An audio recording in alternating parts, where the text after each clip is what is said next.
Fearless Freddy. Today, an old friend was coming back to the narrow gauge railway. His name was Fearless Freddy. Everyone had heard tales of Freddy. He was fast, fun, and fearless.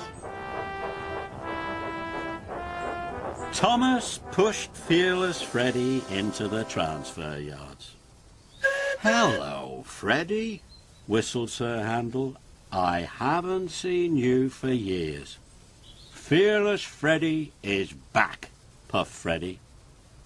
"I didn't know you two were friends," chuffed Thomas. "Oh, yes," puffed Sir Handel. Freddy was the fastest engine in the hills. Suddenly, Rheneas and Skarloey raced into the yard. "I'm the winner," peeped Skarloey. "No, I am," wheezed Rheneas. "Who are you?" chuffed Freddy.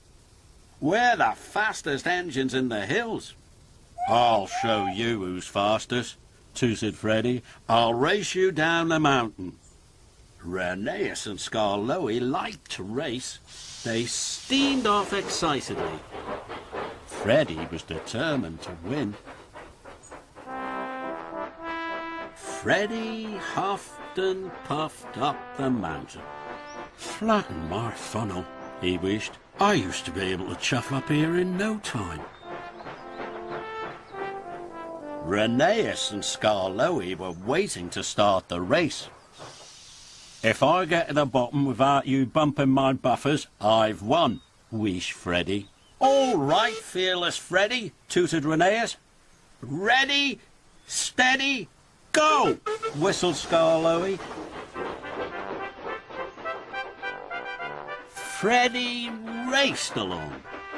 Rheneas and Skarloey tried to catch up with him, but Freddy was racing very fast until he began to run out of puff. "Oh no, those young engines will bump my buffers," he chuffed sadly. Suddenly he remembered an old track. "The old Rocky Way," he wished. "No one will remember that now."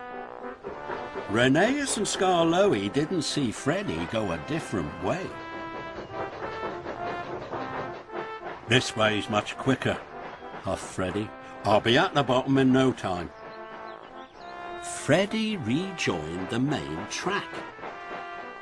Soon, Freddy was at the bottom of the hill. "I did it," puffed Freddy. "Those young engines couldn't catch me." "You're so fast," wheezed Rheneas. "Race you again, chuffed Skarloey, please." "Of course," tooted Freddy. "Fearless Freddy never says no to a race." In no time, the little engines were ready to race again. "We'll race you down the other side this time," puffed Rheneas. "The other side of the mountain is very steep," wheezed Freddy. "You're not scared, are you?" peeped Skarloey. "Of course not. I'm Fearless Freddy," chuffed Freddy. "Off we go."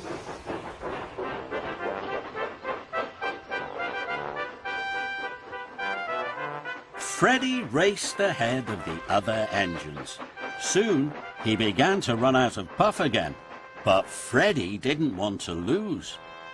Then Freddy remembered another old track. "The craggy track," puffed Freddy. "I know this railway like the back of my buffers." And soon he arrived at the bottom safe and sound. But Rheneas and Skarloey weren't safe and sound at all. The track was very steep. Rheneas and Skarloey were determined to bump Freddy's buffers, so they were racing very fast. "Faster!" wheezed Skarloey. "Faster!" Then there was trouble. Rheneas raced right off the track.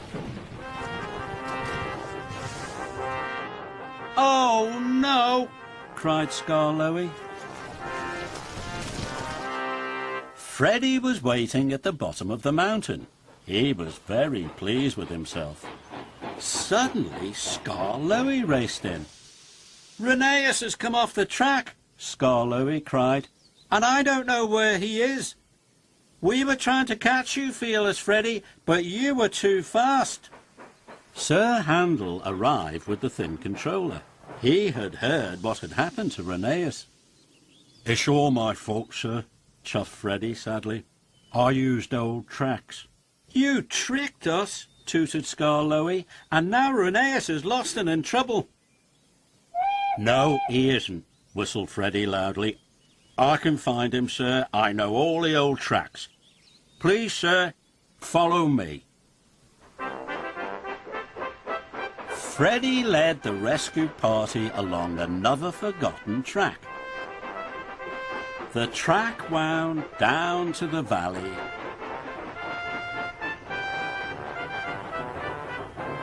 And there was Rheneas.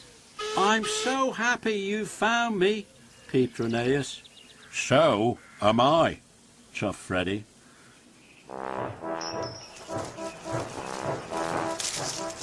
In no time at all, Rheneas was back on the track.